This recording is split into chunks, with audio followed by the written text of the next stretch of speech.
Hi everyone, this is Dragoman Translation podcast. We share tips on languages, translation, editing, interpreting, subtitling, and localization. In this episode, our host Umit Ozaydin welcomes co-founder of Taia Translation Services, Matija Kovac. So let's start. What makes Taia unique? I see other cloud-based offerings on the market. There are different machine translation solutions in different interfaces, marketplaces. But what is your unique positioning?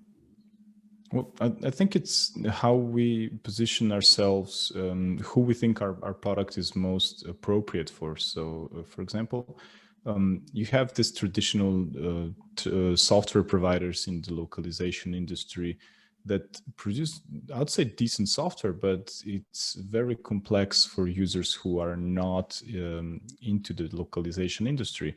And on the other hand, you have all these old school agencies who still work the traditional way via sending emails up and down and having everything run more or less manually.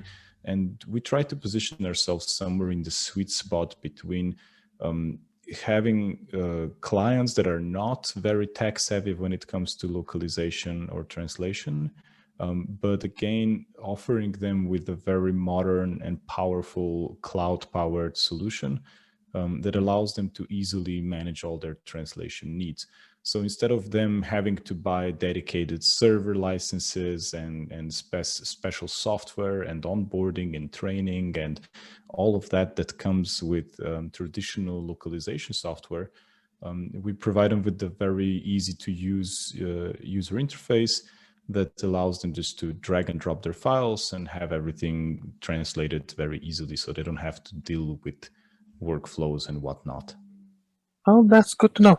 I'm just curious, do you have just on the top of your head any numbers on about how much of the client services are, do it yourself, like clients exactly as you described, go and drop their files and do their own job, as opposed to, they still keep sending the emails or sending a V-transfer link. Do you have any percentages on that? It would be a wild guess. I would say we definitely improved this percentage towards more people using the app and less users sending us emails like they did back in the day. We managed to get most of our old users who worked with us in the past onboarded to the platform, and they really like it. They enjoy using it. But there's still people who like to stick to the old ways, sending us emails. But this is something that we said, okay, I guess we're going to have to charge them a project management surcharge on this because there's someone that has to do their job then. So we need a project manager to download the files and put them into the app and generate the quotes and send these quotes back to the client via email. This all takes time, and this time costs money, and we don't want our clients to be paying the overhead of our project managers. We want them to be able to have control over their projects, but have it in a simple way so they don't need to onboard a giant, huge, complex system as they had to back in the day. So this is, I think, the main difference here. And so far it's working fine, but there's still so much more we need to do when it comes to user experience. So we're planning now some very thorough changes of our UI. And I think these are going to really help onboarding more people and getting them more comfortable with using our platform. Okay, that's good to know. Judging by the way you present Taia, I think it wouldn't be a wild guess to say that you are more like servicing to the end clients, to the corporations or SMEs. Would that be a right statement? Yes, exactly. So we don't normally work with translation agencies or freelancers, and we don't normally work with giant multinationals because they already have some very complex systems in place, and it's slightly harder for them to integrate with us or to leave behind what they already have in place. But that said, we work a lot with companies who have localization needs, who need to translate or proofread or transcript or a subtitle or whatever they need to do with some of their content. And we allow them to do this in a simple way, in a simple user interface. And I think, this is where we position ourselves mostly.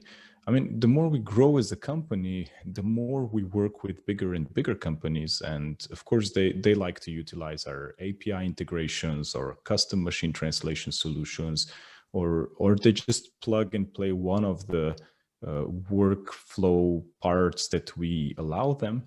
While some also decide to migrate entirely to our platform. But again, it's something that takes, a process. You need to first develop a sort of understanding with your clients, build some sort of relationship, and then through this smaller and smaller small projects, you grow into a bigger partnership where you can onboard them into the entire system.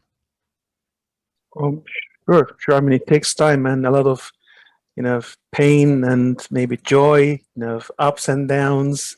Yeah. I can like imagine. Business. Just like every business. Thanks for joining us for this episode of Dragoman Transcreation podcast.